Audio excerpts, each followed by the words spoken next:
Bismillahirrahmanirrahim. Assalamualaikum warahmatullahi wabarakatuh. Perkenalkan, nama saya Fahmi Hidayat. Saya dari Fakultas Teknik Informatika. Baik, saya di sini akan menjelaskan tugas dari mata kuliah dosen pengampu Bapak Aan Kisno Darmawan. Di sini yaitu untuk membuat 3 resume video. Yang pertama yaitu tentang mitos kesalahan penelitian komputing. Penyebutan mitos dalam bahasa Indonesia, sedangkan dalam bahasa yang lain myths dalam artian yaitu dalam bahasa Inggris, atau mitos dalam bahasa Yunani.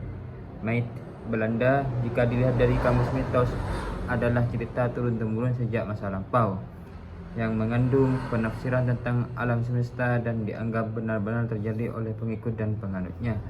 Jadi mitos ini yaitu adalah cerita-cerita yang telah kita lalui dari orang-orang yang telah tiada. Mitos yang pertama, penelitian komputing harus ada pengembangan software. Berikut mengapa harus melakukan penelitian. 1. Berangkat dari adanya masalah penelitian. 2. Research dan researchi dalam bahasa Inggris dan bahasa Perancis.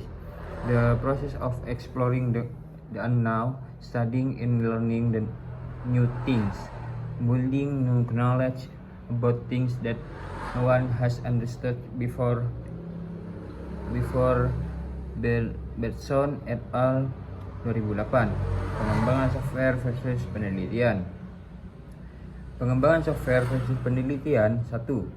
Membangun software bukanlah tujuan utama penelitian, hanya testbed untuk mempermudah kita dalam mengukur hasil penelitian. 2. Ketika pada penelitian kita mengusulkan perbaikan suatu algoritma, proposed method.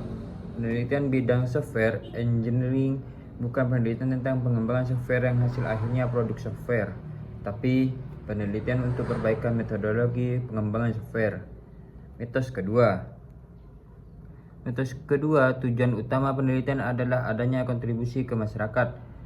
Apa yang dikejar penelitian? Research is considered activity which aims to make an original contribution to knowledge. Dawson 2009. Bentuk kontribusi pengetahuan, kegiatan penyelidikan dan investigasi terhadap suatu masalah yang dilakukan secara berulang-ulang dan sistematis dengan tujuan untuk menemukan atau merevisi teori, metode, fakta, dan aplikasi. Bentuk kontribusi pengetahuan, your learning and development, your knowledge and understanding, current boundary of what knowledge, contribution to knowledge. Contoh ide dasar penelitian. 1. Ingin menerapkan algoritma genetika. 2. Untuk menentukan nilai parameter dalam kurung panjang, tinggi, lebar dalam bentuk, jenis, material, etc. yang paling optimal pada desain bendungan. 3. Sehingga bisa menampung kubik air terbesar. Contoh penelitian dengan kontribusi. Judul: Penerapan metode XYZ untuk pemecahan masalah konvergensi prematur pada algoritma genetika untuk penentuan desain bendungan. Kontribusi: menerapkan metode XYZ yang sebelumnya tidak pernah digunakan orang untuk memecahkan masalah konvergensi prematur pada algoritma genetika. Contoh penelitian tanpa kontribusi. Penerapan algoritma genetika untuk penentuan desain bendungan di Bendungan Jatiluhur. 2. Penentuan algoritma genetika untuk penentuan desain bendungan di Bendungan Gajah Mungkur.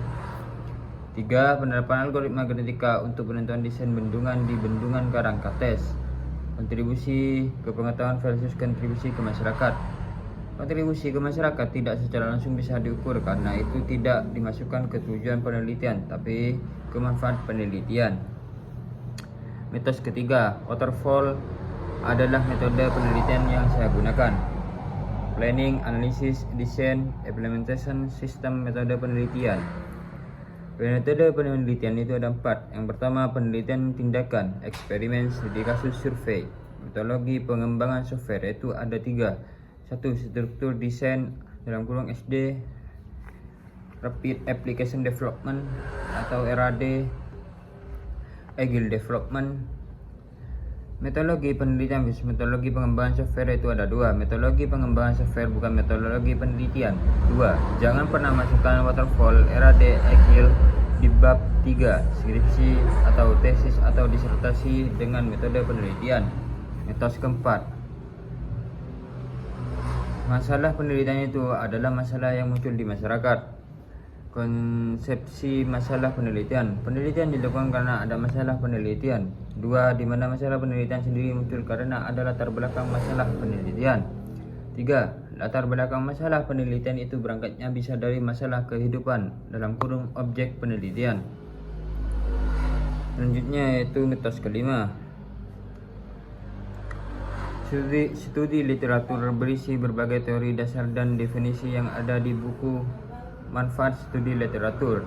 1. Manfaat memperdalam pengetahuan tentang bidang yang diteliti, textbooks. 2. Mengetahui hasil penelitian yang berhubungan dan yang sudah pernah dilaksanakan, related research dalam kurung paper. 3. Mengetahui perkembangan ilmu pada bidang yang kita pilih, state of the art, paper. 4. Mencari dan memperjelas masalah penelitian, paper. Tahapan penelitian komputing. Penentuan bidang penelitian, research field. Penentuan topik penelitian, research topik. Penentuan masalah penelitian, research problem. Perangkuman metode-metode yang ada, state of the art method. Penentuan metode yang diusulkan, proposed method. Evaluasi metode yang diusulkan, evaluation. Penulisan ilmiah dan publikasi hasil penelitian, publication. Jenis literatur ilmiah. 1.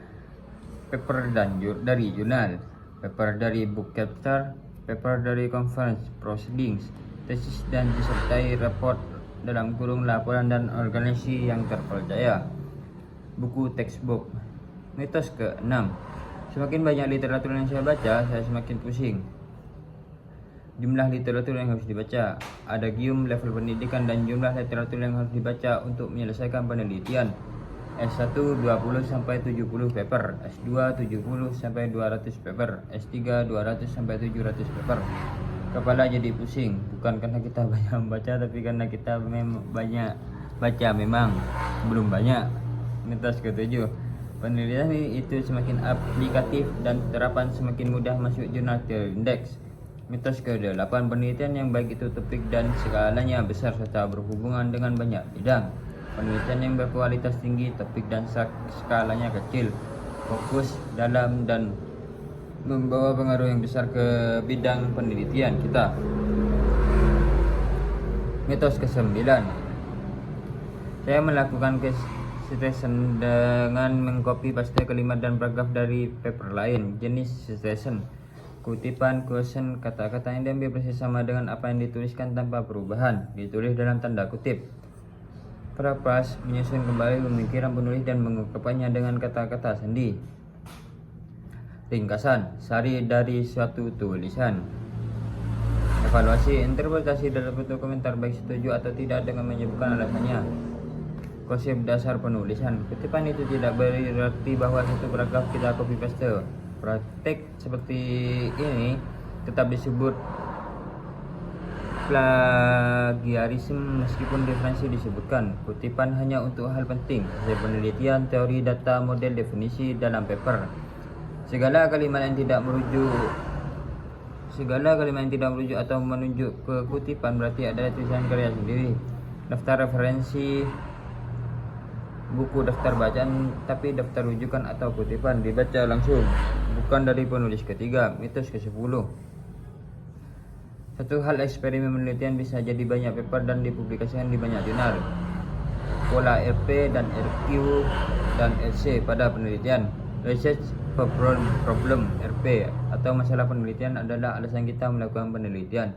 Satu RP bisa dicoba dipecahkan dengan banyak cara, metode, solusi, hipotesis, research question. RQ akan membentuk satu kontribusi ke pengetahuan, research contribution. Satu essay akan menjadi satu paper publikasi. Cukup sekian, kurang lebihnya mohon maaf. Wassalamualaikum warahmatullahi wabarakatuh.